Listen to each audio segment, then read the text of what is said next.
Recording in progress.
Okay, Mayor.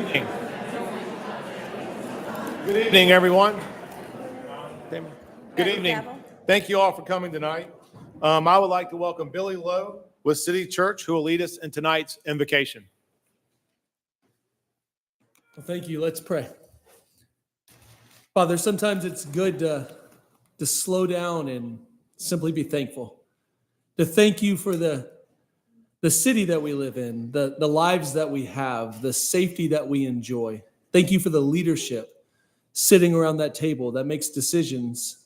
God, I pray that you protect them and give them wisdom and discernment as they continue to lead us. Thank you for our law enforcement and our first responders that sacrifice every day to ensure our safety.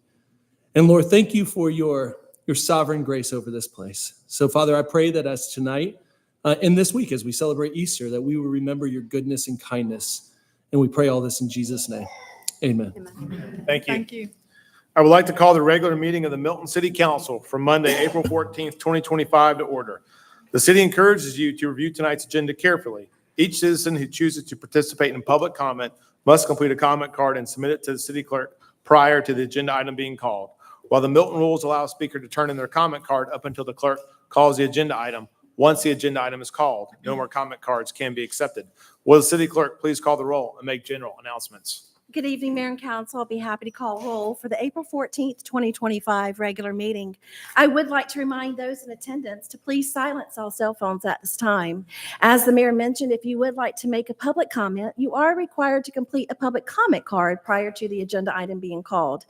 If you are representing an organization, a notarized affidavit is required stating you have the authority to speak on behalf of that organization. Demonstration of any sort within the chamber is prohibited. Please refrain from any applause, cheering, booing, outburst, or dialogue with any person speaking. Anyone in violation may be asked to leave. Mayor and Council, as I call roll this evening, please confirm your attendance. Mayor Peyton Jamison. Here. Councilmember Andrea Veerhoff. Here. Councilmember Doug Haney. Here. Councilmember Juliette Johnson. Here. Councilmember Carol Cookerly. Here. Councilmember Jan Jacobus. Present. And for the record, Councilmember Phil Kramer is absent. Mayor, you do have a quorum. Would everyone please rise for the Pledge of Allegiance? I pledge allegiance to the flag of the United States of America and to the republic for which it stands, one nation, under God, indivisible, with liberty and justice for all. Okay, next is the approval of the meeting agenda. I would like to add an executive session to discuss personnel, land acquisition, and litigation. Do I have a motion? Make a motion to approve the meeting agenda with an executive session. Second. Okay, I have a motion from Councilman Jacobus and a second from Councilman Verhoff to approve the meeting agenda with the addition of the executive session. Please place your votes.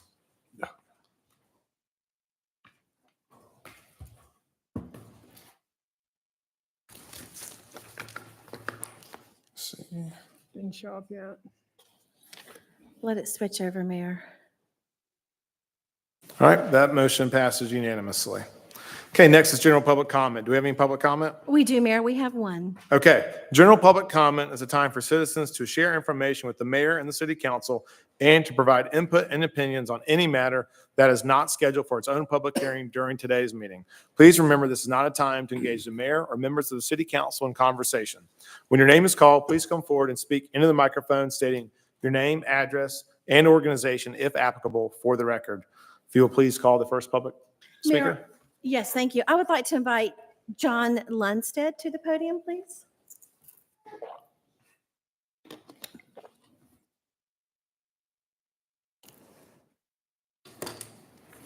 John Lundstedt, 15755 Burdette Court. I want to talk about the Deerfield Active Park.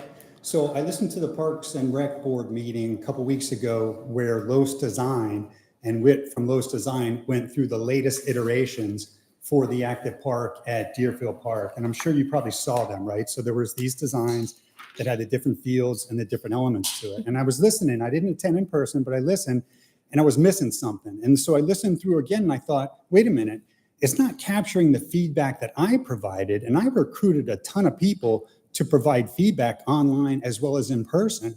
And I was missing it. It was just very generic. And it showed the fields and then it showed other aspects to it. This is a screen print that I took This is not available in public. I don't know why, but I stopped the recording and I took a screen print of it. And this is what Whit from Lowe's Design talked about. And over here, there's the online input results and the public meeting input results. And it shows things like the splash pad, pickleball, walking trails, and things like that.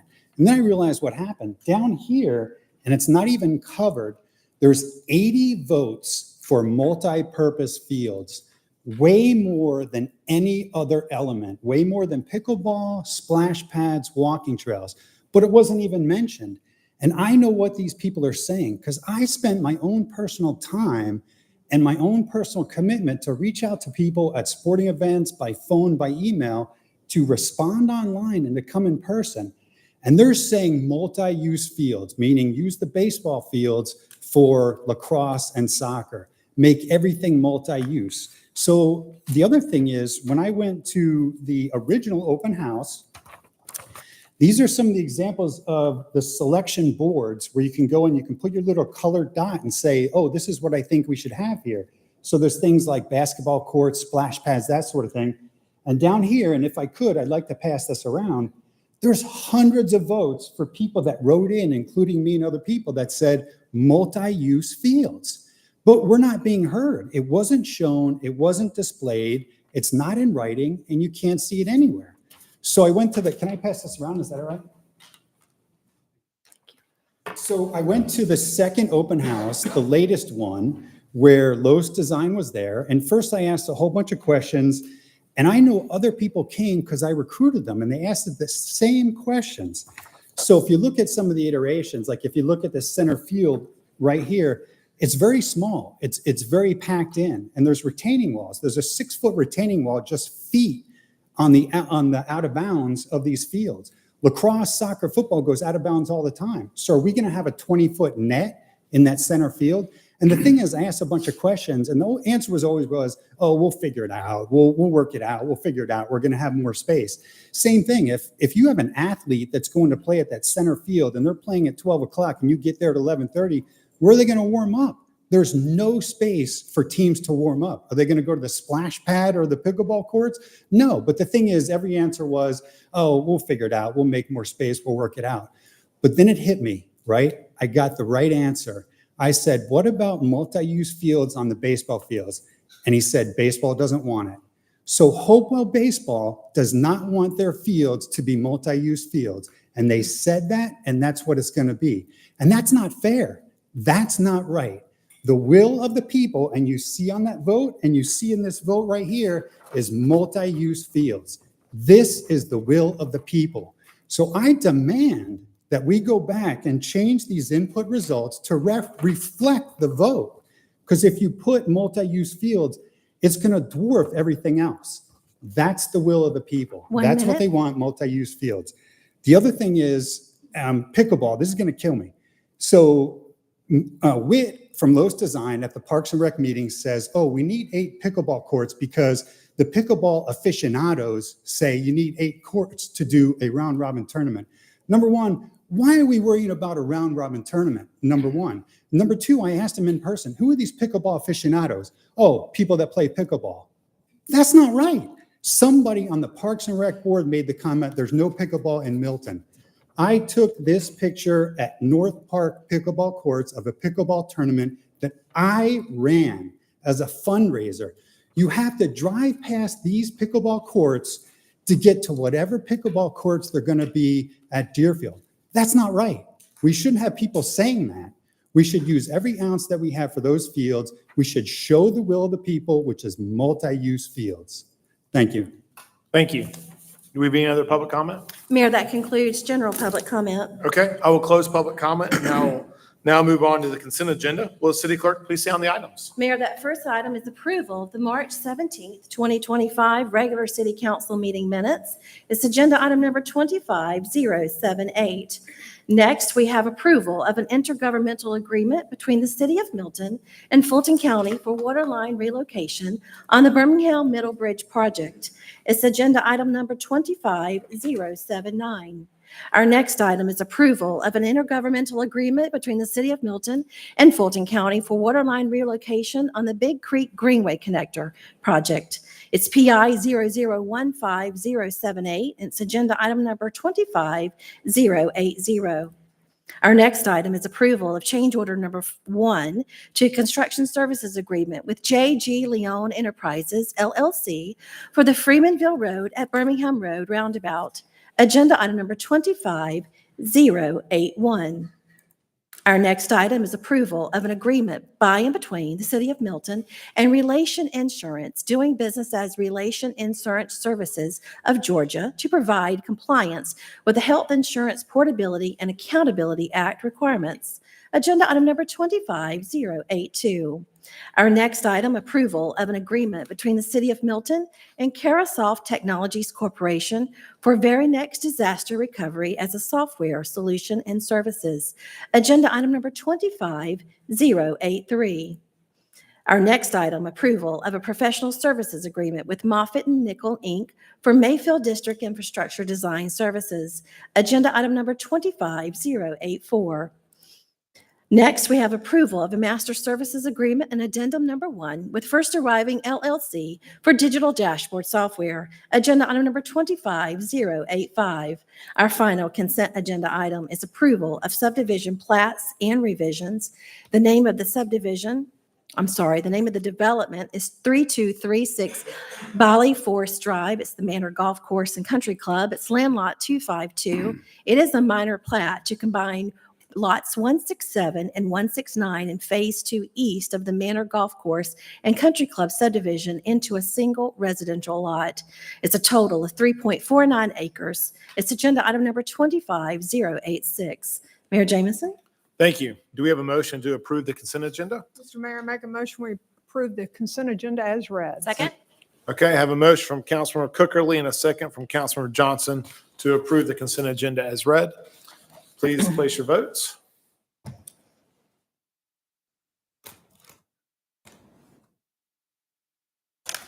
Voting is not open. It is now. It's coming slowly.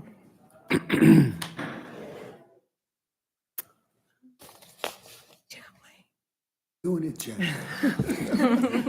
All right, that motion passes unanimously.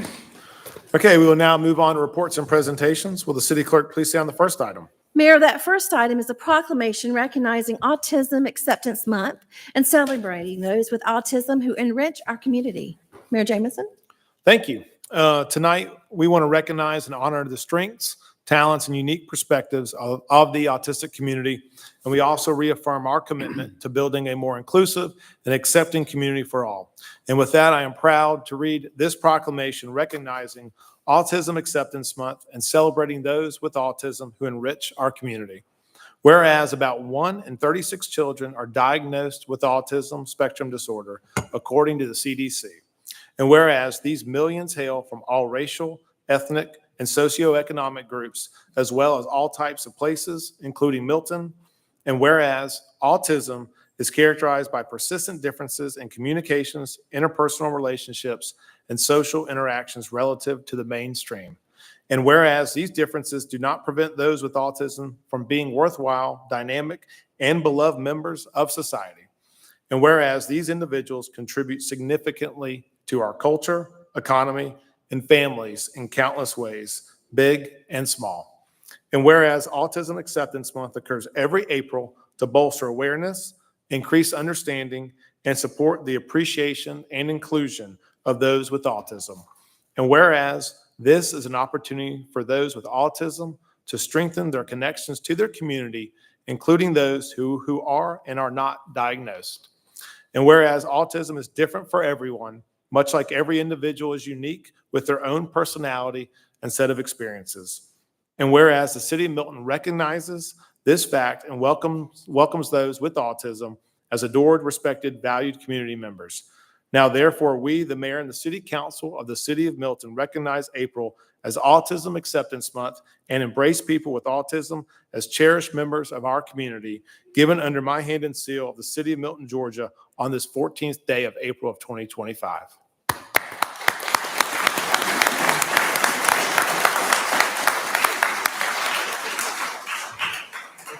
Everyone will come up that's here for the proclamation. We'll do a group picture.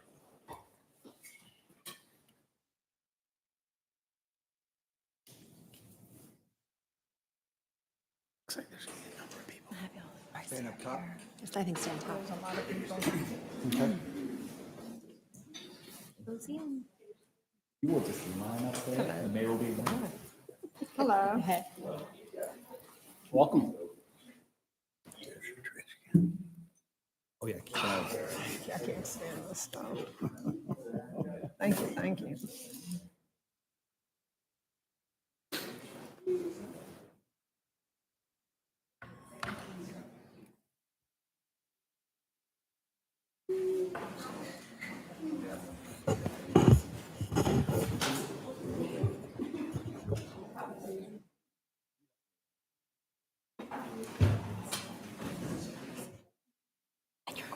Just. I'll take her. Maybe guinea hens or something. Okay, you ready? I'll get a few over here and then 3, 2, and here you go. Do your thing.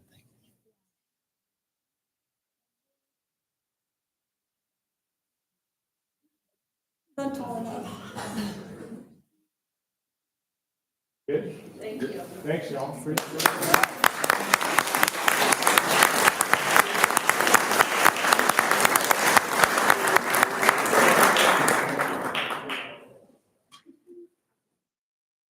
Thank you.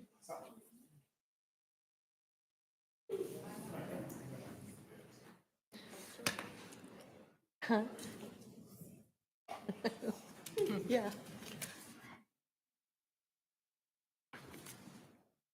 That's nice.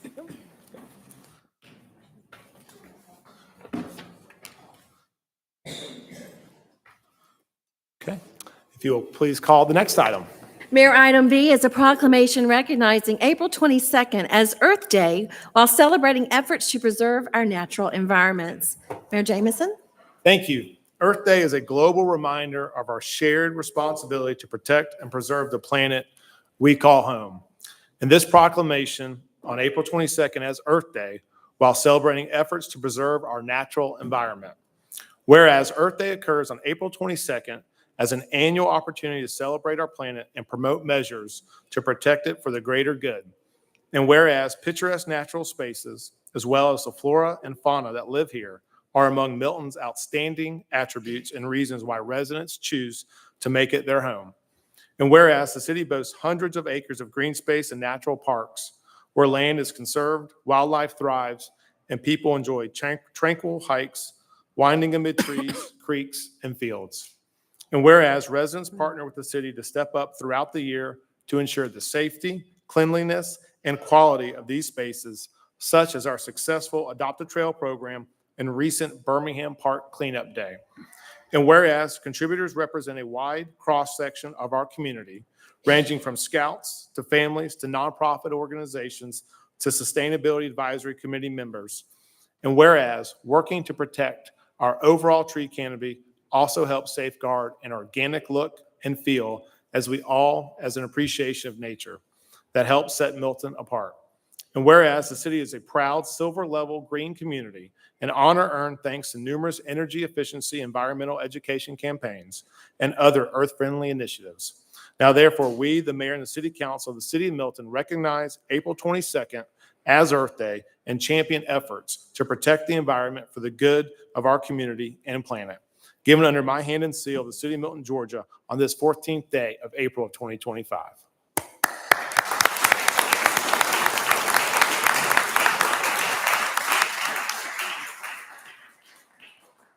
If Ranger Jen can bring her people up.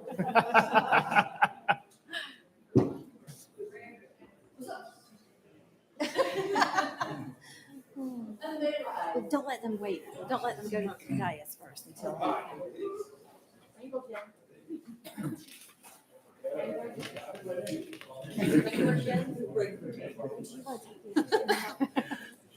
want to take the extra calculations?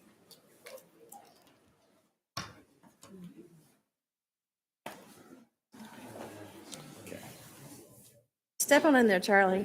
Come on, Charlie. The next one. And you're a mom. Carlos. Okay. Fool you. They might be the worst. Oh, yeah, got 2 rows of beans. There's a lot of scouts. They're going to, don't worry. I was a Cub Scout for a little while. Why did you do this? I didn't have the urge to keep with it. Wanted to ride horses on it. Oh, yeah. Make sure you can see them. Oh, yeah, let them go in the front.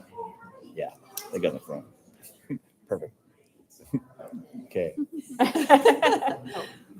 Time you go first. Yeah, Okay, 3, 2, I got everybody. Thank you.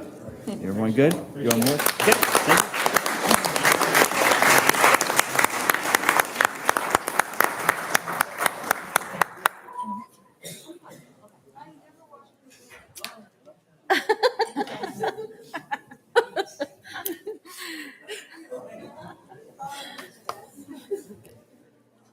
That little boy's never washing his hand from shaking yours. That's awesome. I'm never washing my hand again after he shook your hand. He said that. Time they wanted to sign in Sharpie. They wanted to sign it in Sharpie. Oh boy. Big deal. Oh, yeah. Like, man, I'm so excited. He's famous, guys. All right, citizens. All right. Tammy, if you will please call the next item. Mayor, item C is a proclamation honoring the engaged graduates of the city's 2025 Citizens Government Academy class. It's the 8th cohort. Mayor Jamison? Thank you. The Citizens Government Academy offers residents a unique opportunity to explore how our city operates and discover ways they can actively contribute to shaping its future. This proclamation honoring the engaged graduates of the city's 2025 Citizens Government Academy class. Whereas in 2018, our city established the Citizens Government Academy to harness residents' impressive energy, curiosity, and commitment to making Milton even better. And whereas the city gives CGA students a valuable behind-the-scenes perspective into how our government works through on-site visits and face-to-face interactions with men and women who make sure it all works well. And whereas those in the Citizens Government Academy learn from leaders of every single department about what they do, why they do it, and the community's vital role in our collective success. And whereas they are part of insightful Q&A sessions, take in compelling presentations, and participate in hands-on activities. And whereas the 2025 CGA class represents a cross-section of Milton who share a passion for their city, an earnest desire to understand its government, and a dedication to be well-informed and involved citizens. And whereas this group of CGA members proved especially engaged, sincere, and enlightened over the 8-week program. And whereas we are grateful for their dedication and the fact that they can now serve as well-rounded, well-educated ambassadors for Milton, as well as potential future public servants themselves. Now, therefore, we, the mayor and the city council of the city of Milton, honor the graduates of Milton's 2025 Citizens Government Academy class and express our appreciation for their dedication to our community, given under my hand and seal of the city of Milton, Georgia, on this 14th day of April of 2025.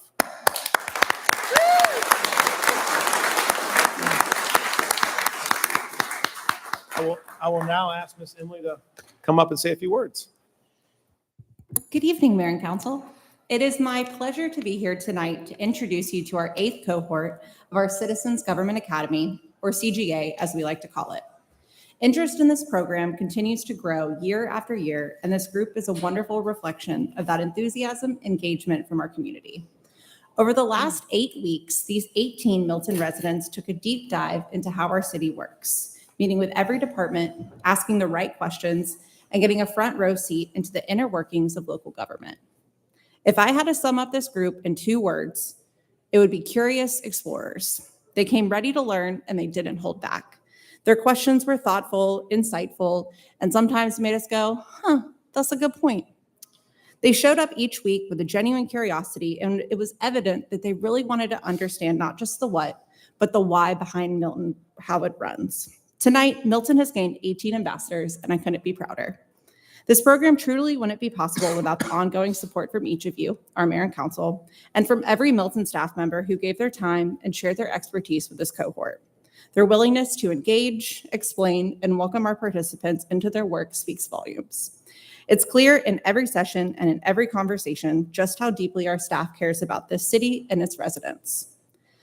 Now, while there might not be a single cap or gown in sight, it is still a graduation, and no graduation is complete without a class speaker. So without further ado, please join me in welcoming the spokeswoman for our 8th cohort, Patty Swan.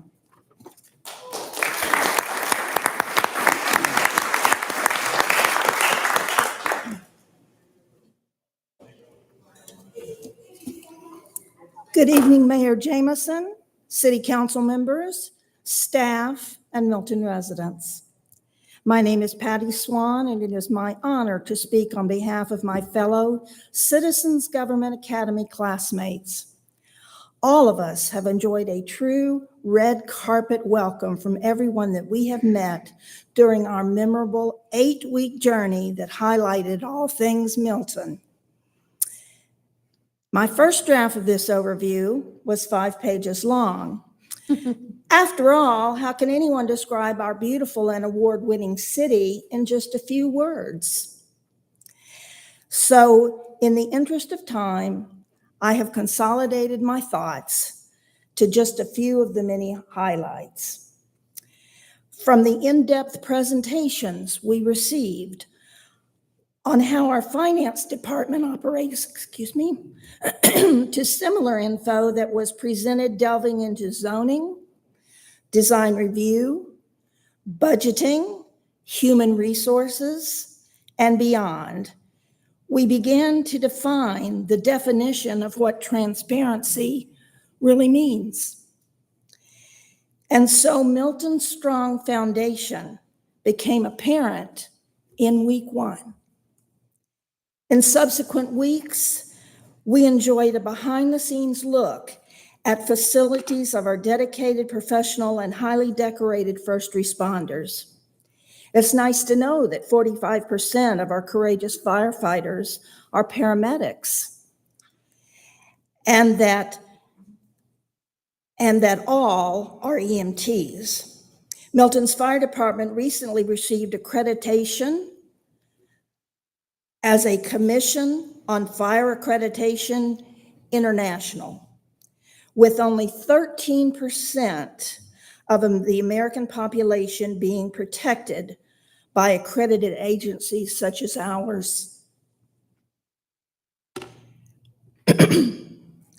Due to their internationally recognized training, Milton Fire and Rescue is now a licensed training department for the Red Cross. So woohoo for us. Also, by demonstrating their daily commitment to professional excellence, our Milton Police Department continues to receive the prestigious CALIA designation, which is the gold standard in law enforcement.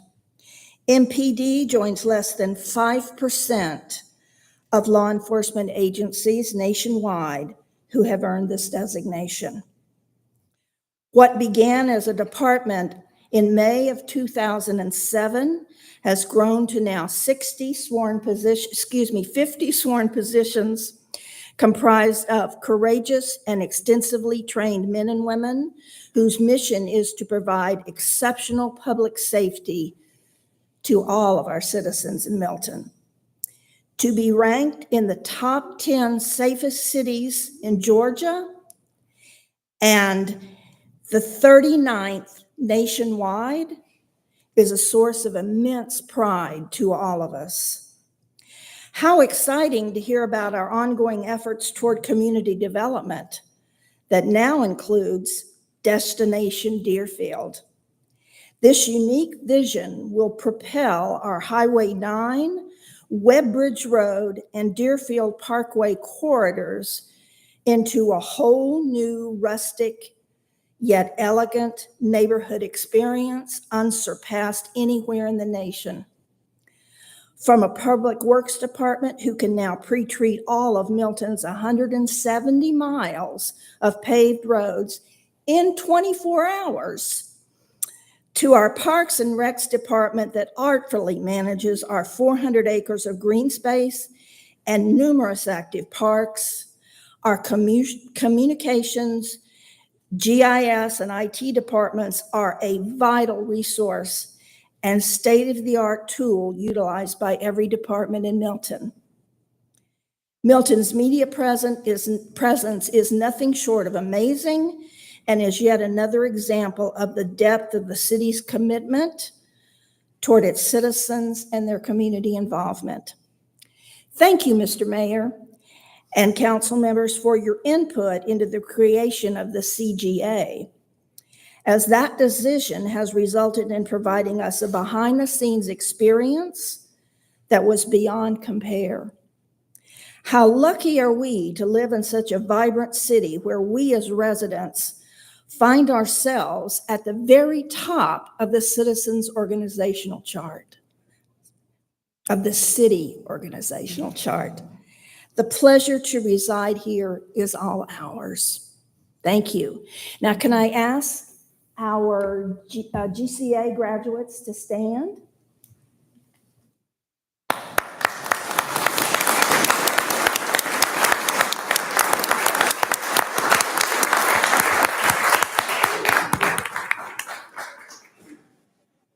I think we're going to be giving you a certificate. Hopefully the class test, was it easy for them? Was it good? They all passed? Good. All right. It was 100 questions and they did great. All right. If I say anybody's name wrong, I'm so sorry. I'm merely human. All right. And she's going to get. Felicia Chamberlain. Irene Ecker. Please, if you'll just stand up there. AK Dash. Kimber Burgess. Cheryl Gloucester. Wait, come back. No, stay here. Stay No, here. stay here. Stay up. Everyone stay up. Donald.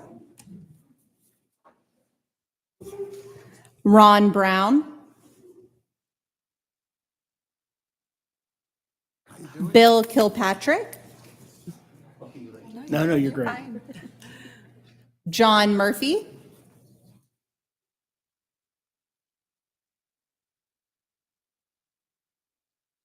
Randy Haslinger. Julio Batista.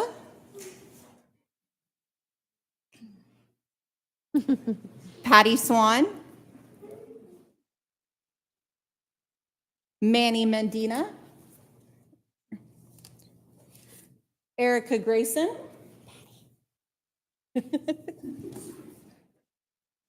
Barbara Owens. Julie Schmitz. Mose Elmy, and Wiley O'Brien. No, she's here.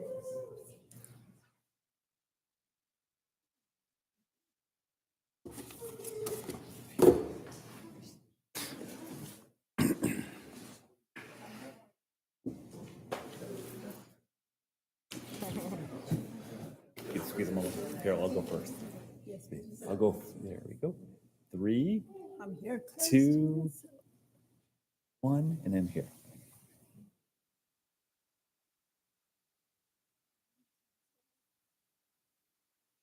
Thank you. Hey, congratulations.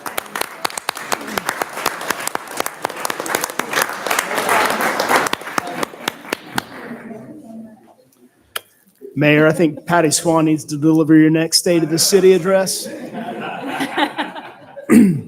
She said everything you said in a much shorter period of time.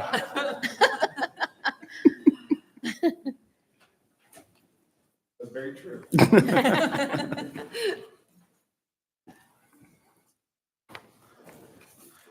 Okay, if you will please call the next reports and presentation item. Mayor, item D is a proclamation celebrating Community Development Week and outstanding team members who positively impact Milton. Mayor Jameson? Thank you. But you all know how much I and this council appreciates our staff. This proclamation honors a dedicated group of professionals who play an important part in managing the sustainability and careful growth of our city, the Community Development Team. This proclamation celebrating Community Development Week and outstanding team members who positively impact Milton. Whereas National Community Development Week will run from April 21st to 25th to bring attention to vital programs, valuable services, and people who make a positive difference. And whereas our city is proud to have an exceptional community development department full of innovative, caring members with impressive talent and applicable expertise and a strong track record of supporting citizens and one another. And whereas inspectors, building officials, code enforcement officers, and permit technicians ensure that what's built in Milton is safe and in line with our Unified Development Code. And whereas planners review proposals, big and small, to determine whether they are code compliant while also spearheading the creation of a citizen-driven vision for Milton's future. And whereas zoning also is critical to Milton's community development mission so that the location, type, and scale of construction aligns with community-shaped zoning regulations. And whereas all of the community development team members routinely go above and beyond for our community, a spirit that helps explain why our city has been recognized as #1 in customer service among governments nationwide. Now, therefore, we, the mayor and the city council of the city of Milton, celebrate our community development team and recognize April 21st to 25th as Community Development Week in Milton. And this is given under my hand and seal of the city of Milton, Georgia, on this 14th day of April of 2025. Yeah.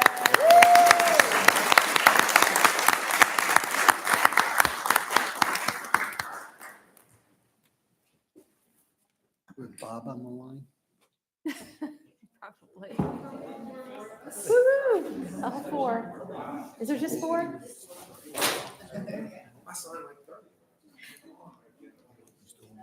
Yeah, where's? This one, we should be able to, this one should be 11. Should come to enough.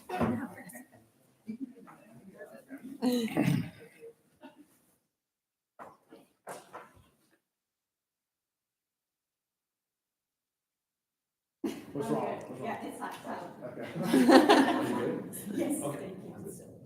Oh, that's fast.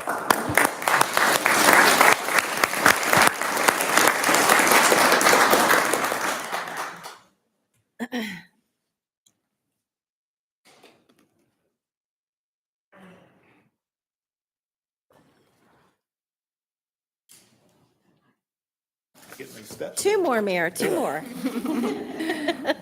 Okay, will you please call the next presentation item? Mayor E is a proclamation recognizing National Public Safety Telecommunicators Week and the dedicated 911 dispatchers who serve Milton. Mayor Jameson? Thank you. This proclamation focuses on those who work on the front lines of public safety, often behind the scenes. It is our honor to acknowledge the quiet heroes of our community, the 911 dispatchers. Their calm voices and keen judgment, along with their quick response, serve as an essential lifeline to many. This proclamation, recognizing National Public Safety Telecommunicators Week and the dedicated 911 dispatchers who serve Milton. Whereas National Public Safety Telecommunicators Week honors a pivotal group of public servants annually during the second week of April. And whereas these 911 dispatchers exhibit impressive calm, competence, and expertise during stressful active emergencies, such as car crashes, house fires, and criminal activity. And whereas often the first to talk to those in crisis, great telecommunicators display empathy, knowledge, and efficiency in collecting vital information and sharing it promptly with first responders. And whereas Milton is fortunate to have an outstanding, caring, hardworking team of 911 dispatchers as part of our public safety partnership with the city of Alpharetta. And whereas these telecommunicators field calls 24 hours a day, 7 days a week, 52 weeks a year as a vital element of first response operations, helping to protect properties, optimize service and support, and save lives. And whereas the city is proud of their diligence and professionalism, as well as thankful for their proven dedication to our community. Now, therefore, we, the mayor and the city council of the city of Milton, recognize April 14th through the 20th as Public Safety Telecommunicators Week and celebrate our city's own exceptional 911 dispatchers given under my hand and seal of the city of Milton, Georgia on this 14th day of 2025. Thank you.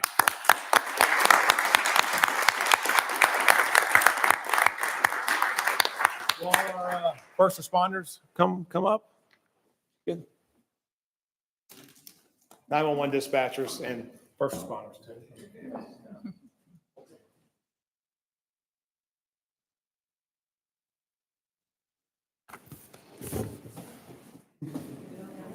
Hi, thank you for being here.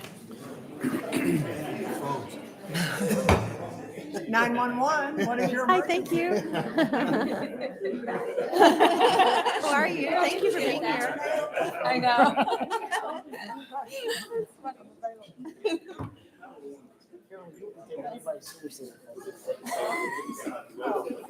We hand me that here again. Yeah. The last person I want to Oh, my God. Can you imagine that call? Exactly what did you You're do? me my iPhone thing. Because you're not be able to get them all in. Okay. 3, 2, 1, and she's gonna try. Need to get her a ladder.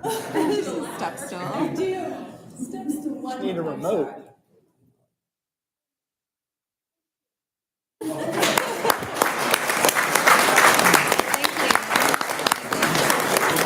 Always good to see you. I have them in my office to reach to my board. Chief. Jason. Do you want to take notes? No, thank you. Jason. Dude. Okay, if you please call the next item. Mayor, the final reports and presentation item is a proclamation honoring graduates of the City of Milton's 2025 Emerging Leaders Class and presentation of their capstone project. Our Deputy City Manager, Stacy Inglis. Good evening, Mayor and Council. It's my privilege to introduce the 2025 Emerging Leaders Cohort and share a little bit about the incredible work they've done over the past 6 months. This is our third cohort of the Emerging Leaders Program, and it includes 11 dedicated individuals representing nearly every department across the city. Since launching the program in 2022, 27 employees have now completed and graduated from it. This program is designed to grow and strengthen leadership from within, and it has 3 components to it. There's a leadership development component, which is led by LeaderGov. And a big thank you, big shout out to Bill Stark and Gail for leading that portion of the program. The next portion is MEGA, which is like Citizens Government Academy. It's Milton Employee Government Academy, where each department head comes in to talk a little bit about their operations and their leadership journey that has gotten them to the point where they are today. And the last piece of the program is a capstone project, and they're going to present on that in just a few minutes. I won't give anything away, but I will say it's creative and forward-thinking, and I think it's going to be a really amazing thing to be an economic driver and community builder for the city of Milton. So before we get to the presentation, I do want to thank you all for recognizing them with a proclamation. And it is my honor to introduce the 2025 Emerging Leaders Class. I'll go through their names and then I'll turn it over to the mayor to read the proclamation. So we have Christy Weeks. She's in our communications department as a communications manager. And we have Tracy Wilds from community development as the land development manager. Lisa Farr, she's from our finance department as a revenue coordinator. And we have Greg Carter, he is our fire training captain. Jason Baswell, he's a fire battalion chief and emergency manager. Tim Murray, he is our battalion chief in the fire department of professional standards. We also have Emily Salerno from Parks and Recreation as our community outreach manager. And CGA aficionado. Jen Young, Ranger Jen, is our outdoor recreation supervisor. We have David Little here. He's a police sergeant with our police department. Logan Pacheco was not able to attend, but she is also a sergeant with our police department. And Josh Rogers is with the Public Works Department as an infrastructure inspector. So, Mayor, Thank you. It's going to be my honor to read this proclamation. I was very honored to attend the final meeting as they announced and gave the presentation. So I know I'm looking forward to seeing that with council. Y'all did a wonderful job. You're great ambassadors to the city. You are, when the citizens, they kind of see you first before us, and you do a wonderful job and you make our life much easier. So thank you all. So with that, I will read this proclamation honoring graduates of the City of Milton's 2025 Emerging Leaders Class. Whereas the City of Milton established its Emerging Leaders Program to further its commitment to develop leaders of all types, at all levels, and across all parts of government. And whereas its participants are team members who have demonstrated talent, diligence, stellar attitudes, and a promise to become even more well-rounded contributors to our community. And whereas these emerging leaders gain valuable perspective and forge meaningful relationships, working and learning side by side with people from different backgrounds. And whereas they learn about city government and leadership styles from upper management and our partners at LeaderGov. And whereas the 2025 class spent 6 months diving into topics such as communications, emotional intelligence, handling conflict, and understanding different personality types to learn lessons that should serve them well on the job and in life. And whereas this third cohort also collaborated on a well-conceived capstone project that drew on the diverse strengths as well as their collective passion for positively impacting our city. And whereas this class showed tremendous energy and innovation while going the extra mile throughout this program and in devising their project, much like they do at work every day. And whereas the city is appreciative and impressed by their efforts, as well as excited for their continued growth and service to Milton. Now, therefore, we, the mayor and the city council of the city of Milton, honor the exceptional 2025 Emerging Leaders Class, appreciate their service to our community, and look forward to their bright futures. And this is given under my hand and seal of the city of Milton, Georgia, on this 14th day of April of 2025.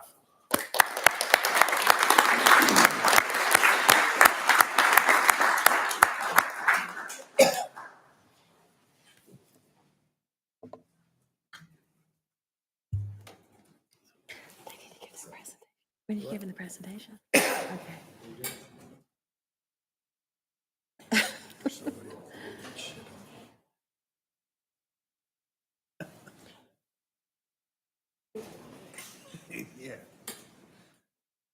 Open it up, turn them around. Smile for the picture. Do what the boss says. We screwed them. Squeeze in, squeeze in. You want me to? Yeah. Do one. Step back. I'll do one first. 3, 2. One more, one more, one more. Keep smiling. Thank you.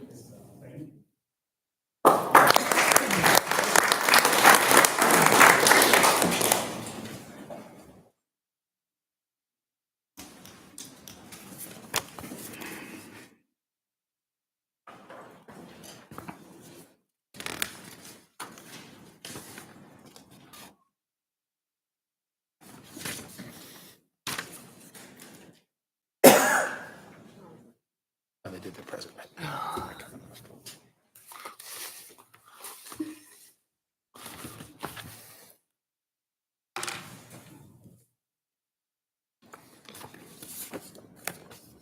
Mayor, members of council, we stand before you tonight not only as the third Emerging Leaders cohort, but as a representation of many different departments throughout the city: fire, police, communications, finance, community development, public works, and parks and recreation. Throughout this journey, we were challenged to evaluate ourselves and our departments and how we contribute to Milton's core mission and values. We allowed ourselves to be open. We had difficult conversations. We laughed, we disagreed, and we shared stories. But we all came to the same realization that while we have different roles within the city and our skill sets are different, we all bring a different color to the canvas. We are all branded by Milton, and we must work in harmony to unify the community. So when we were tasked with the capstone project, our group saddled up and decided to invite all citizens to be a champion for Milton, engaging the entire community to display hometown pride and build a stronger, more connected city that represents us all. Ladies and gentlemen, this is Hughes of the Herd. So we were given a challenge. What can we create that drives community impact and boost economic impact? So with a team full of idea-oriented people, you can imagine how many ideas that were actually thrown on the table. So to narrow it down, we took a step back and we asked a bigger question. Not just what can we create, but how can we build something that lasts? Something that doesn't just focus on one district, but unites them all. How do we bring something to the entire city? That is the challenge that we set out to solve. And in it, we found an opportunity to create real, lasting impact. Our inspiration for this project came from 3 public art events. The first was put together by the Athens Oconee Junior Women's Club in 2003 in Athens, Georgia. The group bought 3 dozen 4-foot fiberglass bulldog statues, bulldogs for obvious reasons. They were painted by local artists and placed around town. They have since added to the original 3 dozen and are still on display today. You can find the statues not just in downtown, but in West Corridor, Normaltown, 5 Points, the Warehouse District, and on the campus of the University of Georgia. VisitAthens.com website has an online map where you can help look at them. The second inspiration was an event created by the Sandy Springs Society in 2004. They chose as their mascot the box turtle because it was indigenous to the area and it represented their slow and steady journey to becoming a city. The fiberglass turtles were designed by a local comic book artist and stand 56 inches high, 4 feet wide, and have a flat belly that can be used as a canvas. They called the event Town Turtles and installed 75 turtles around Sandy Springs.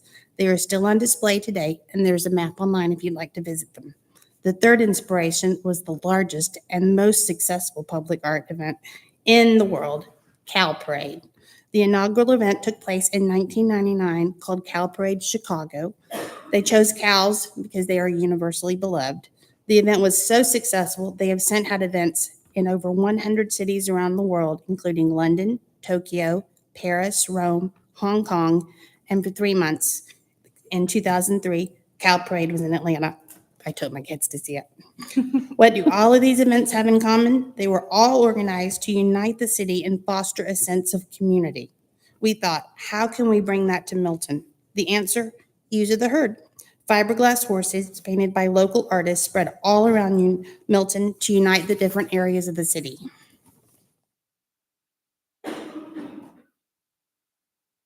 So when you talk about the benefits, there were several. First, we know that each district is very unique, and this provides a common characteristic that allows us to blend individuality with community pride. The businesses can also showcase their personality and values by engaging customers through public art, which will ultimately enhance their brand visibility in a very fun way. This will also encourage residents and visitors to explore different businesses throughout Milford, therefore enhancing or increasing their business foot traffic. A strong digital presence is key, and hashtag Hughes of the Herd fuels community interaction through multiple social media channels. We want to see their photos, we want to hear their comments, and we want their feedback. These art installations will enhance Milton's streetscapes, adding cultural and visual vibrancy citywide. And Hughes of the Herd also gives artists, from professionals to students, a very great opportunity to showcase their art. Okay, look down at your screen, otherwise my joke isn't gonna land. Now let me walk you through it. Oh, my goodness. So glad I looked down. Sorry. It's the best part. All right, let's get down to the nitty gritty. So how does this actually work? So we've established an application packet. This outlines everything: who can participate, what's required, and the guidelines we've set to make sure that businesses and organizations have the full picture before investing. We've done our best to make this process as easy as possible. Any business or organization can join the herd as long as One, their horse is placed somewhere visible, accessible for public viewing, and of course, have a valid business license. Artistic guidelines and recommendations are given, as well as installation guidelines, which you'll hear about later. Applicants will make sure that they submit a mock-up of their design to be approved by the committee, as well as a photo of their intended location. These guidelines have been vetted by both the community development and public works members of our team. So after their submission, the evaluation committee will receive these applications. You're currently looking at the first iteration of said committee. The committee is going to meet quarterly based on a schedule set at the beginning of the year that's going to be publicized. So any applications received in the previous quarter will be reviewed at said meeting. From here at this stage, there's two options. One, the committee will either approve the application or request divisions. If they're approved, the agreement will be signed, notarized, and go into effect, formally recognizing the business or organization as a horse's owner. The owner is also responsible for any vandalism or damage to the horse. If any revisions are required, the committee will provide the necessary changes and an updated deadline via email. So once the application has been approved, the applicants will order the horse from cow painters, and it will have them shipped, have it shipped to their house. Once received the horse, they will paint it based on guidelines provided by the manufacturer and have it installed based on guidelines provided by the city. Once that happens, we wanted to draw as many people as possible, so we wanted to make the process fairly easy. So the committee decided all applicants will only need to submit a site location map, and it's just got to be stamped by a licensed professional surveyor or engineer. I'm just kidding. Hey, somebody wrote that. A simple location map or Google Maps with a screenshot will suffice. Have installation location requirements outlined in the application packet. You'll find it in the application packet. It explains it all. Primarily focused on ensuring pedestrian and vehicular safety, such as no placement within the road or impeding pedestrian walkways. The horses are not subject to international code. They're considered a landscaping feature. However, applicants must follow our installation guidelines based on their chosen location and surface type, such as for installation on new or existing concrete slabs. Obviously, structural anchors will be required because obviously there's going to be kids. Expectation they'll probably get on it. We don't want it falling over. Installation directly on soil. Applicants will need to use ground or flag anchors to secure it down. The last thing we want is for the horse to tip over while somebody's trying to take pictures. Once the installation is complete, staff from either community development or public works will conduct a post-installation inspection. This will ensure applicants follow their approved plan and adhere to the location, installation standards, and application packet. Ding, ding, ding, you've been approved. You're now going to get your window cling for your business, your school, or your organization. The best part is I share a cubicle with our GIS department, so we get to have our very own platform just for this hues of the herd. You can see right here, if you're not a Georgia Bulldog, we apologize. If you are, lucky you. This is their platform. It's similar to the same GIS system that we use. As you're approved, your horse will get a number. That number will correlate to the map. When you click on any one of these numbers, it will pull up on the left-hand side of the screen. You'll get to see a photo. You get to see the business, the name of the horse, and then directions to get there. So our hope is that users will find this simple.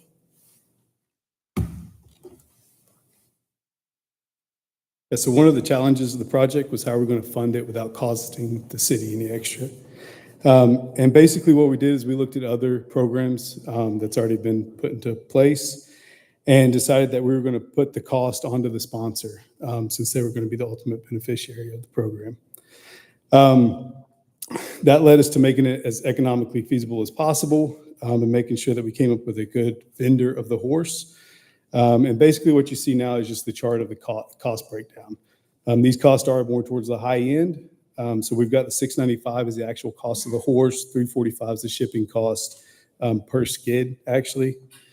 So basically, at around $1,500 to $1,850, you get a lifelong investment of foot traffic as well.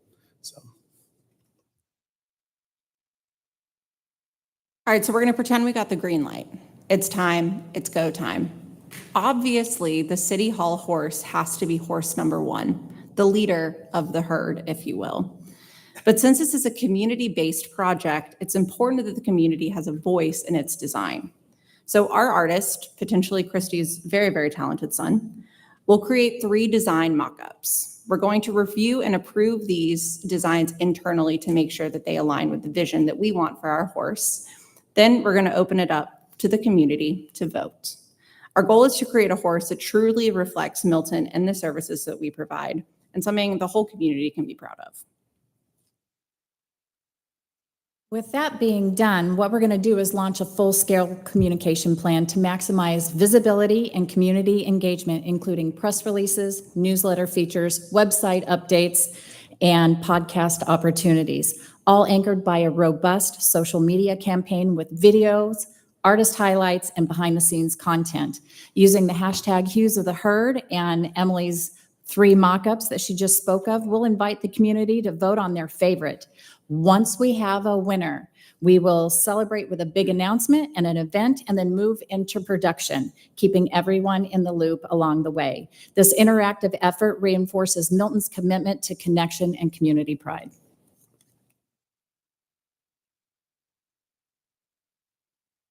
Upon your approval and legal approval, we want to develop a communication plan, just like Christy outlaid for you, and then create our GIS landing page with me and my cubicle mate.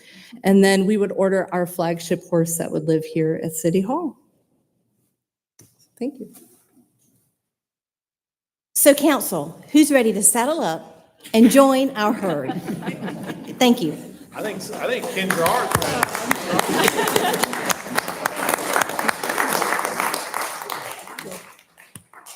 Thank you for the presentation. I know that was a lot of work, and we appreciate everything that you've done. Council, y'all have any questions from Assembly and team? No? Great. Thank you. Appreciate it. Good job, y'all. Okay.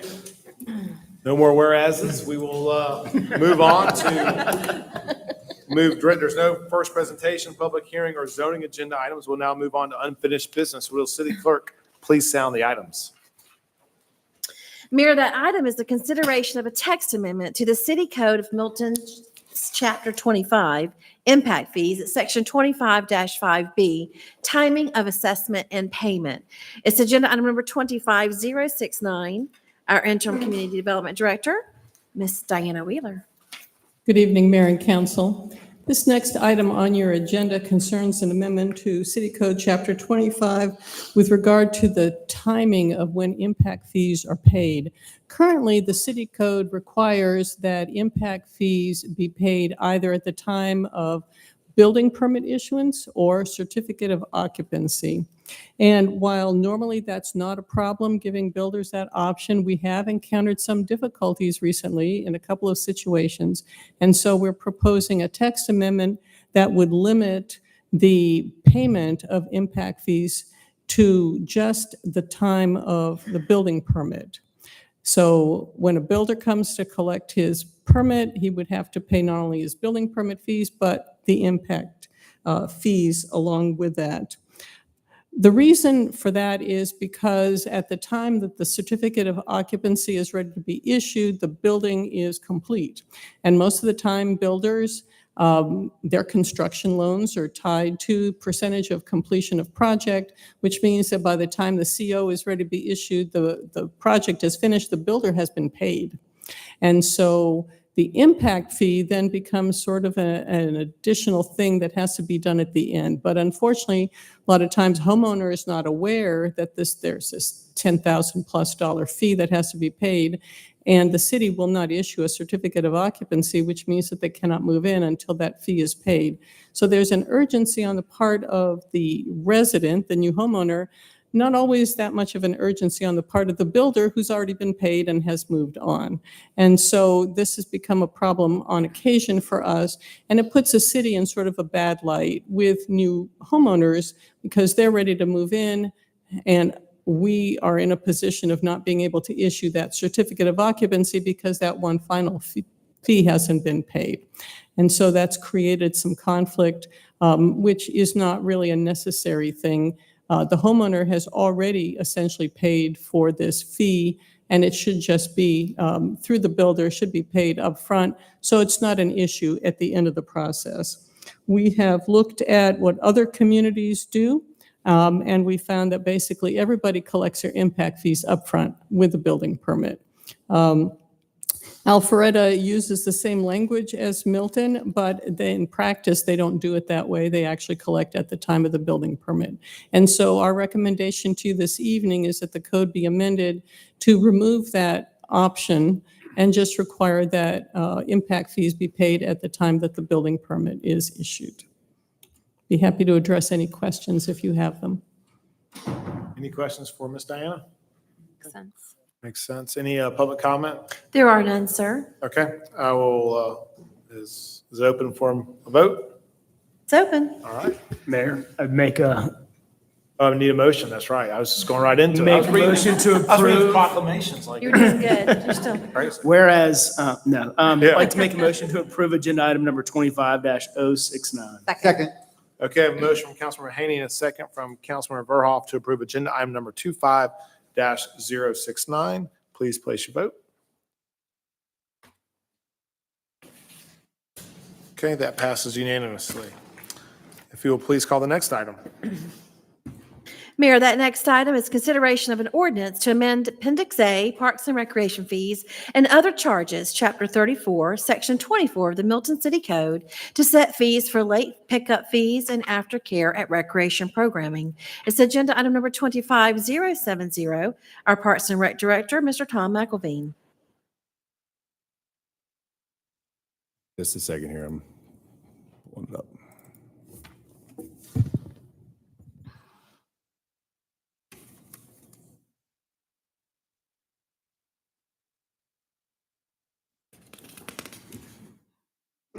Good evening, Mayor and members of council. What I have for your consideration this evening is an amendment to Appendix A, Chapter 34 of the Milton Code of Ordinances. Staff is seeking the addition of 2 fees that will provide more flexibility to our citizens and help staff run programming more efficiently. The agenda for this presentation is as follows. I'll quickly highlight the additional fees we're looking to add. I'll go over the programs that are affected by these fees, discuss the fees in a bit more detail, then share some of the reasoning behind them. The 2 additions are a late fee for those who come pick up their participant late and the creation of an aftercare program. This aftercare program is designed to give families an optional add-on program that will give the participant additional time at the end of that program. And I apologize for using these terms so much. I think it's important to delineate which programs would be affected by these new fees. The City of Milton provides recreational programming in many different formats. Most of our programs, such as our youth sports, dance, swim team, and arts, are offered through what we call program providers. These are contracted entities that provide the city with recreational programs. Staff manages the provider to ensure that they are executing quality recreation programming for our residents.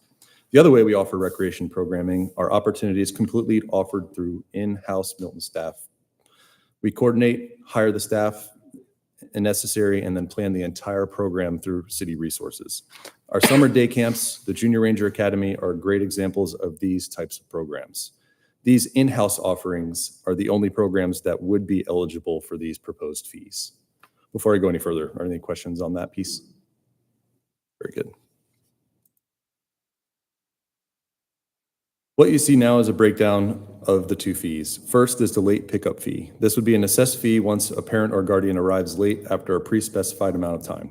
Coming out of the Parks and Rec Advisory Board meeting, the recommendation included a 5-minute grace period. Staff is looking at and perhaps recommending that grace period be moved to 10 minutes to allow for those unforeseen circumstances that can arise. In either instance, a fee of $10 will be charged to the participant's account every 15 minutes following the conclusion of that grace period. The account holder would be required to pay this outstanding balance prior to the returning or signing up for a future program.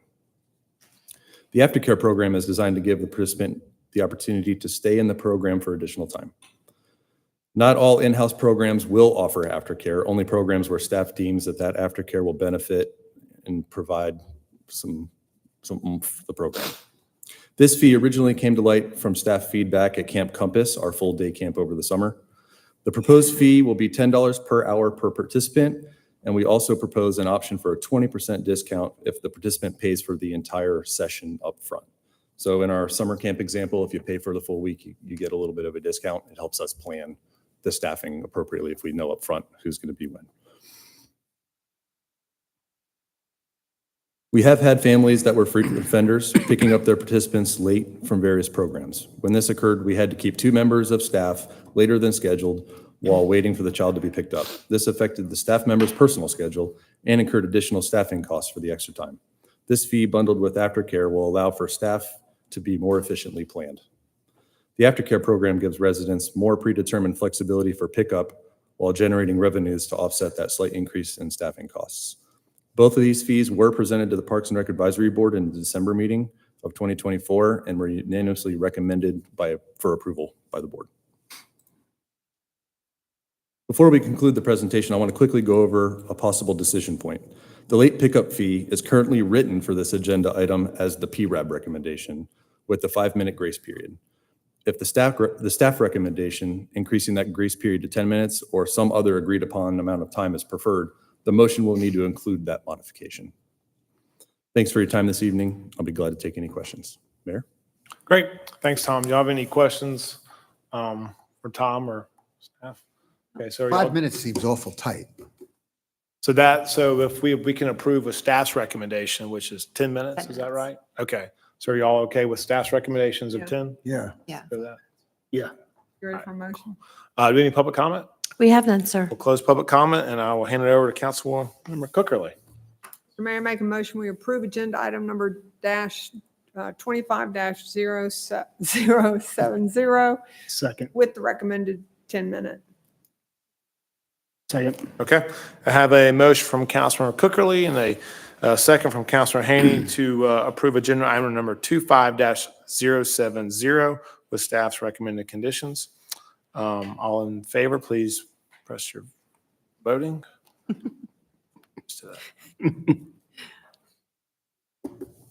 Ryan? Okay, good. All right, that motion passes unanimously. Thank you. Appreciate it. Thanks, Tom.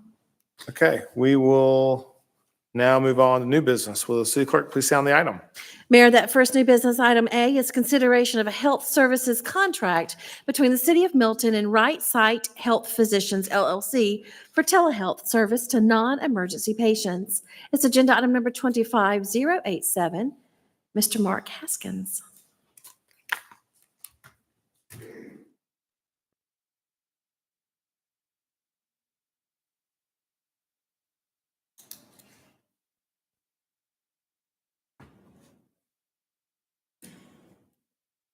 There it is. Mayor and council, good evening. It's good to see you. Our fire chief, Gabe Ben Musa, asked me to do a brief presentation on an opportunity for Milton Fire Rescue to partner with Right Sight to provide telehealth to our citizens. So we're going to give you kind of a brief overview of how it works. This is kind of a bird's eye view of the program in of itself. There's no cost to the city with Right Sight Telehealth. How they make their money is they go ahead and they've already pre-negotiated rates with different insurance companies to be able to basically give a copay for telehealth services. You may or may not know this, but there's a good portion of 911 calls that come in that are not true emergencies. You know, we get calls for a toothache, or for a sprained ankle, right? A common cold, things like that. And then our poor citizens, maybe they're calling 911 because they don't have a ride to their doctor or to the urgent care. So we're hoping to prevent them getting an ambulance bill and an ER bill if we can just give them a telehealth visit bill instead of that. So as you see that first box on the left there, it can be initiated 2 different ways. It can be initiated right through dispatch. If dispatch talks to them and they find out that, listen, the person just has a sprained ankle, they can ask them, would you like to talk to an ER doctor via telehealth? And they can go right to Right Sight. How we're going to roll it out initially, we hope to roll it out initially with your approval is through the field. We'll have our paramedics arrive on scene. Obviously, they will assess the citizen, the patient. They'll see that, okay, this isn't a real emergency. Maybe we can save them some time and money. This would be a good product for them. We'll ask the citizen, would you like to talk to an ER doctor via telehealth instead of going in an ambulance to the ER? And if they agree, we'll use we have an iPad and an iPhone on all of our apparatus. We'll connect them with RightSight right there.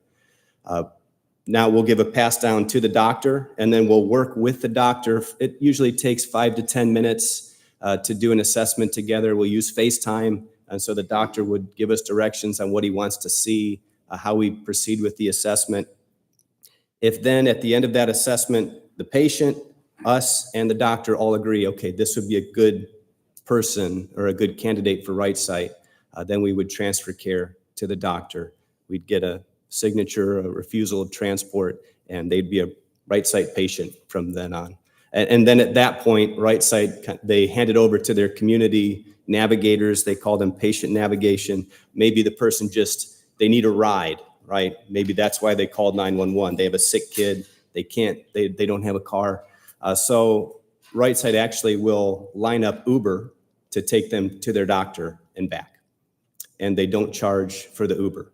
If the person just needs a prescription, they'll line up DoorDash and go pick up the prescription and bring it back. Again, at no charge. The only charge that the person would get is a copay if their insurance charges that. Now, if a person has no insurance, they don't charge them. So there'd be no bill from RightSight. Now, they still have to pay for their medicine, right? Or if they get a ride to the doctor, they still have to pay their doctor's bill. But RightSight would not charge them for the Uber ride. They do not charge a telehealth bill at that point. So they just know how much they're going to have to eat when it comes to no payments. So they've already kind of baked that into the price as they've negotiated that with the different health insurance companies. So they kind of have clinical solutions, then they have the social solutions, as you see on that box there. So some of the benefits, obviously cost, that's going to be a benefit for our citizens. And these are just rough numbers with a typical ambulance bill. Each insurance is different. If they charge a copay, some don't cover ambulance bills. It can be expensive. An ER visit can be expensive. Telehealth usually is somewhere around $50. So that's a good savings. Also convenience, you're going to put someone in contact with a doctor right away. So that's appealing to a lot of our citizens. Here's some of the outcomes. Currently in the United States, there have been over 10,000 activations. In Georgia, it's been around Georgia for a few years now, over 5,000 activations in Georgia. Basically 9 out of 10 times, they're able to divert someone from going to the ER. So that's good business for us too, because it keeps ambulances in service. They're not running non-emergency calls. They're available for real emergencies. Usually half the time there's some sort of social factor. Either the person doesn't have a ride, they don't have a transportation, they don't have daycare. There could be things that would prevent them from just going to the doctor, where they just call 911 instead. And the patient satisfaction rates are shown there, 9.8 out of 10. We're not the first to use this in Georgia. Currently, Grady EMS, Atlanta Fire Rescue, Cobb Fire, Henry County, they all utilize it. If we can go live, Sandy Springs uses it in North Fulton County currently, and Alpharetta is contracting with them as we speak. They may be going live in a few weeks. So there'll be some other entities in North Fulton. And then as you can see, Chatham County and also South Georgia has utilized RightSight. So what this is here is just picture like a typical call. We'll just walk you through how this would work. You have a 23-year-old female. She calls 911 for a sore throat. That's not uncommon. That's fairly a common occurrence for the fire department. So her issue there is she's got head and body aches, but she has a 5-year-old son that's also sick. So she has no way to get to her doctor. So we get on scene. We do an initial assessment. Okay, this is not an emergency. We don't need to send this person to the ER. We work with the Right Site ER doctor, and we work with them to do a virtual exam. And as you can see on the right, you kind of have a timeline here. Maybe that takes around 10 minutes. And usually for us, when we're on scene, it could be 10 minutes before AMR, our ambulance service, gets on scene anyway. So all this, it doesn't really cost the patient anything in time if we end up saying, okay, no, you really should go to the ER, because then we just roll them right over to AMR as they get there. So this board certified ER doctor, they do the assessment, we transfer care to them, we sign our paperwork, we're released, after about 10 or 11 minutes on scene. So we're not on scene an exorbitant amount of time, taking us away from other emergencies in the community. And then their Right Site navigators follow up. As you can see there, some of the things they would do. They schedule an in-network nearby affordable urgent care appointment for the patient. They arrange a round-trip non-ambulance transportation for the patient and her children to visit the urgent care. And then they complete a follow-up post-urgent care visit and assist the patient by having DoorDash deliver prescriptions to their home. So that may be an occasion of how it works. I put down here, this is the last slide. These are kind of the 4 big questions in their frequently asked question sheet. Who pays for Right Site? We kind of talked about that already. They receive payments because of their contracts with insurance companies. The only bill a patient would get for Right Site is their telehealth copay. And if they don't have insurance, again, no bill.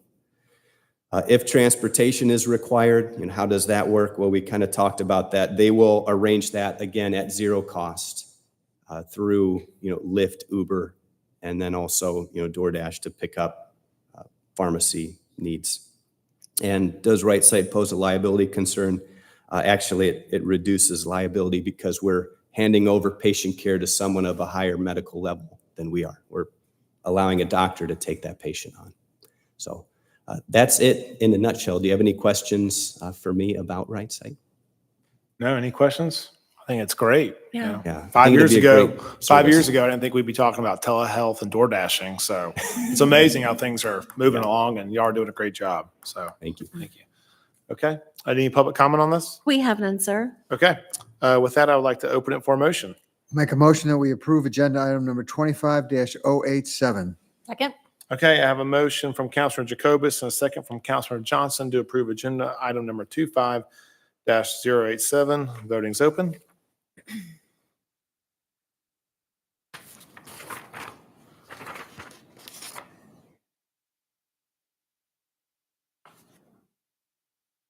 What'd you do? Is that yes or no or abstain? Abstain. What is orange? Abstain? All right, so we have 5 yays and 1 abstain. Okay, with that, I will. Back to the abstention, I will need to understand for the record the reason for the. Too much free lunch. I think there's a lot more detail that's necessary before I would feel good about, because I think once over time it becomes part of your program, there will be some sort of a pay expectation. So can you just vote no? Is that the I question? think a vote of no would be more appropriate, Councilmember. I like my vote. Not really a reason for abstention. Okay, all right.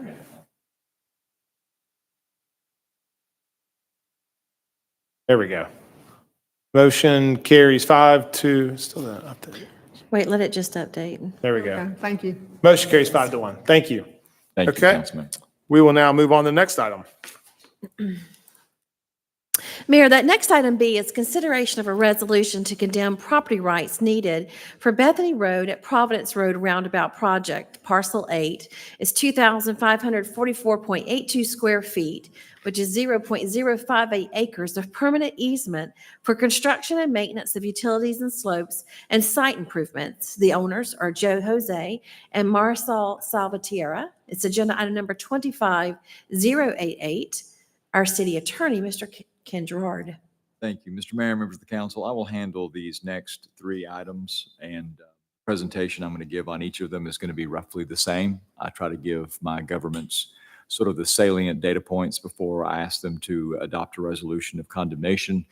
I don't have to tell you this, members of the council, but like any other government, this is sort of sort of the last resort. We want to be able to negotiate arm's length transactions with individuals and business owners and citizens with respect to the taking of property for public purposes, but sometimes for a variety of reasons, we actually have to go ahead and pull the condemnation trigger.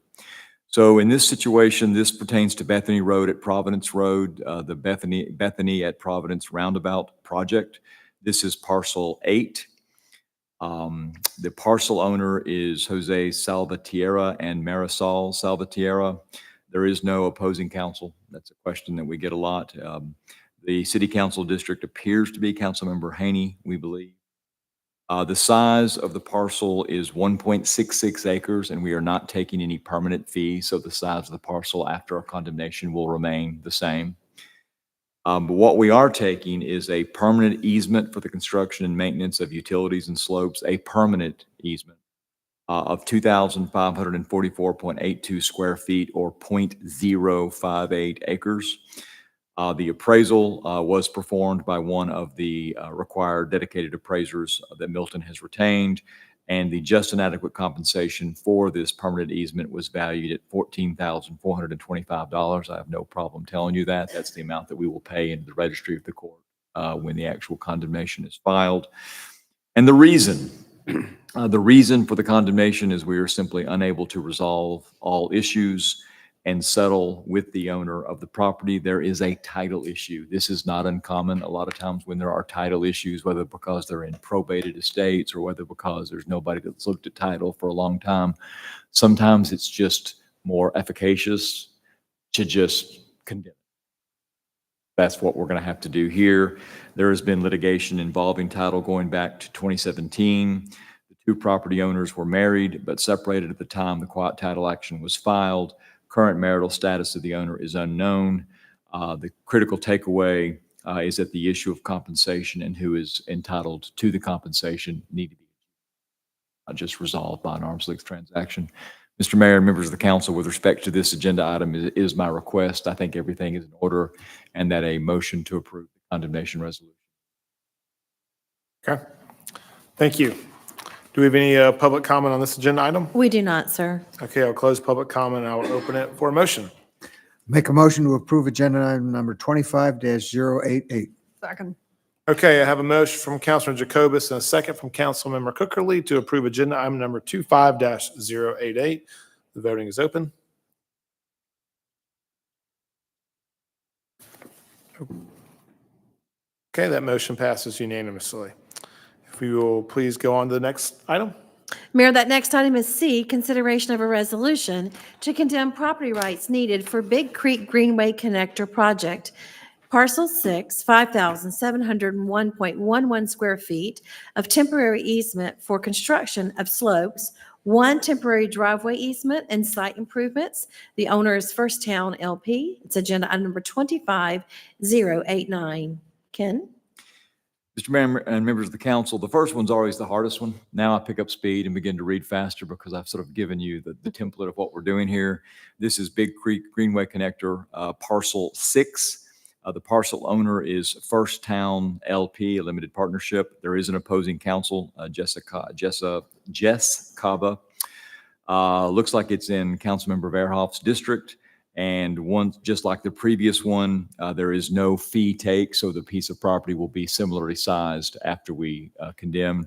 What we are seeking to condemn is a temporary easement for the construction of slopes. So that's the sort of easement that we occupy while the construction is ongoing and then release it back to the property owner when the construction is over. This would be a 5-year temporary construction easement of 5,701.11 square feet or 0.131 acres of property. Again, a temporary easement.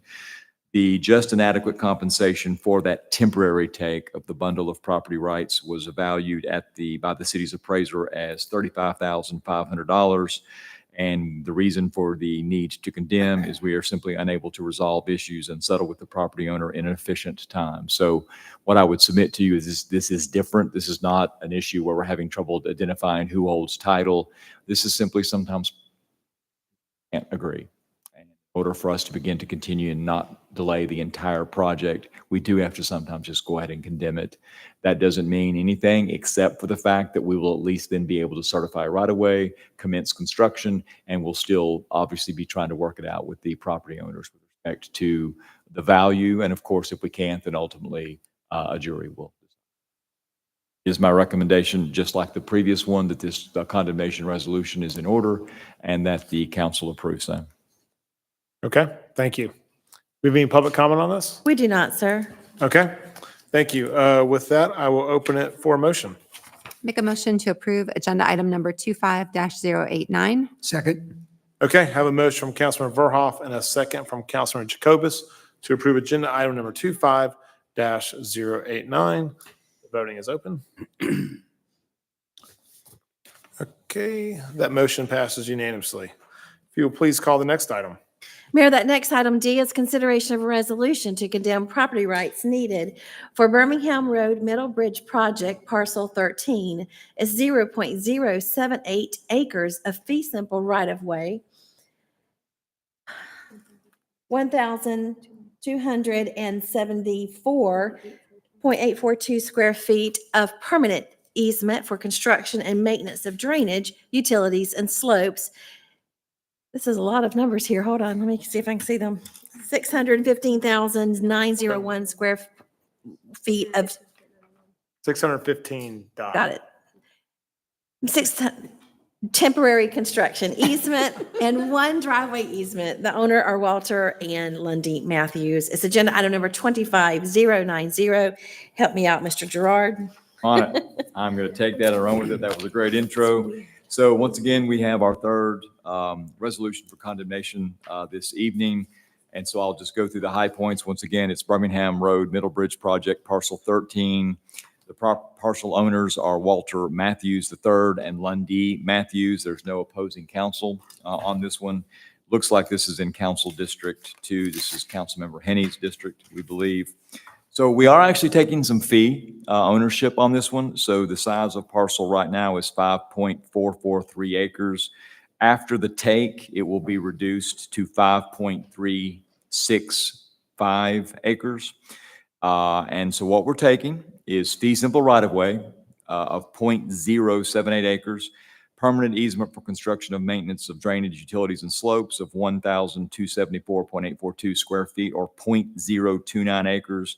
And then we are taking some temporary easement for the construction of slopes, 615.901 square feet or 0.014 acres.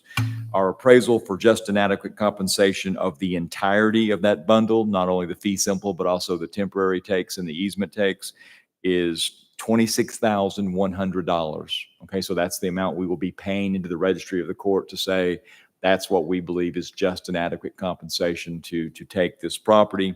The reason for this condemnation is we are unable to resolve the issues and settle with the property owner.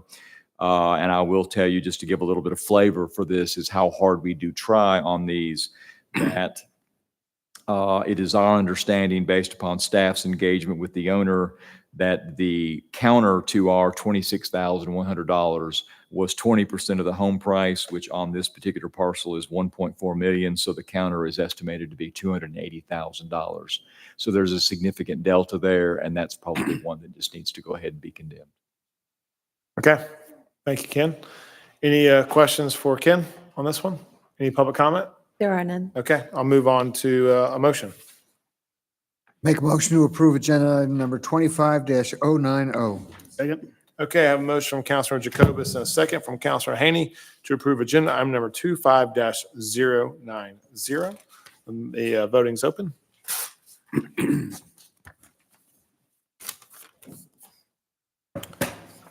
Okay, that is. Councilmember Haney, just need your vote. There it goes. Okay. All right, that motion passes unanimously. Any council reports? Okay. Yeah, I do have one thing to say. go for I it. hate that they left already, but Emily Solera did an amazing job organizing the Easter egg hunt at Cambridge High School. A ton of people were there. It was pretty amazing. And she ran that entire ship. So I hate that she and Tom were both gone, but I just wanted a quick call out. Yeah, it's amazing. It grows more and more every year. So good job. Anybody else? Okay. With that, we will move on to executive session. If I will have a motion to adjourn an executive session to discuss personnel, land acquisition, and litigation. Do I have a motion? Motion to adjourn to executive session. Second. Okay. All in favor, please say aye. Aye. Any opposed? That's unanimous.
Good night. Good night. Thank you. Thank you, See ya. Bye, Madam y'all. City See ya. Clerk. See y'all. See you, Andrea. See you, Juliet. Good night. Beautiful. Thank you, love. All right, you too. Get all my mess together. Yeah, shoot.